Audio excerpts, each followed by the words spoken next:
Sabi ng mama ko guys, mag-vlog daw kami pag mayaman na kami. Bobo talaga siya. Kailangan nating mag-vlog. Doon pa siya mag-vlog pag mayaman na daw siya. Halupit yung mama ko.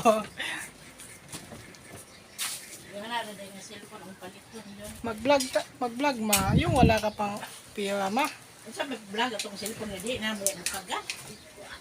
Paano pa? Mag-vlog ka pa pag mayaman ka na. Hindi na mag-vlog. Upload lang ko ka ng magsambahan. Ngayon tayo mag-vlog dahil wala tayong ulam. Samban na. So yun. Ano yung niluluto mo ma? Ulok. Nag-add kong ulok ng papa mo. So yun guys, ulok sa Bisaya guys, sa Tagalog titi daw. Nagluluto siya ng titi. Luwit ang mama ko guys. So kayong manood ng vlog ko, magluluto ako ng ulok. So yun, magluluto daw siya ng ulok guys. Pero sa Tagalog yun, dabong. Sa Bisaya, ulok. Dabong ng kawayan, guys.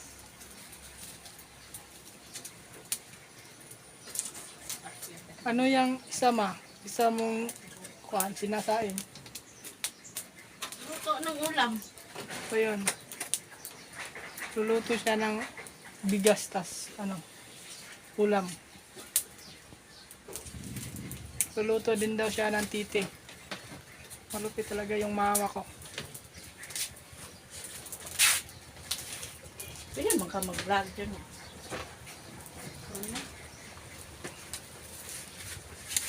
Mag-vlog nga tayo nang wala tayong pera, hindi tayo mag-vlog nang mayaman na tayo. Ngayon na tayo mag-vlog.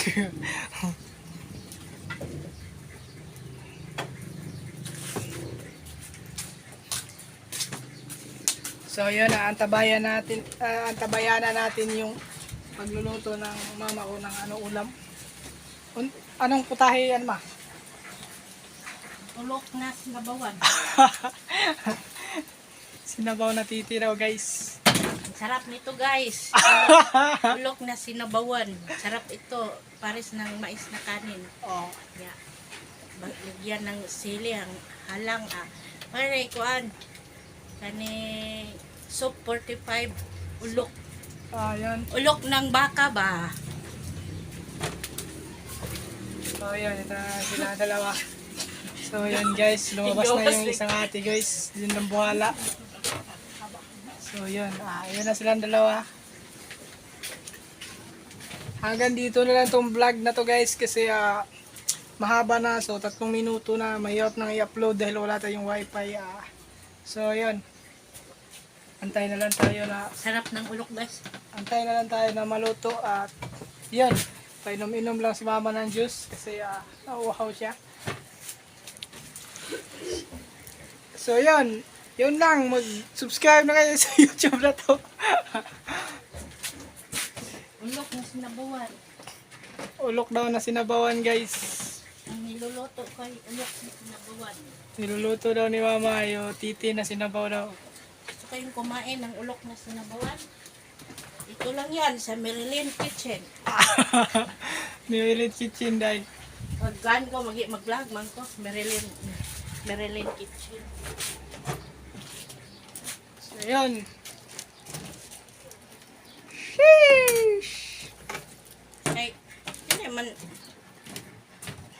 Palit pa kung magagamit no. Kanagatan parang presentable po sa camera. So yun guys, bibili daw si mama ng mga gamit sa panluto kasi maganda daw yung kuhan, di daw siya mahiya. Balak niya mag-vlog pag mayaman na, maganda na yung bahay niya talaga. Kadalasan sa nag-vlog walang siya sa kanya, gusto niya mag-vlog siya, mayaman na siya. Malupit talaga yung mama ko guys.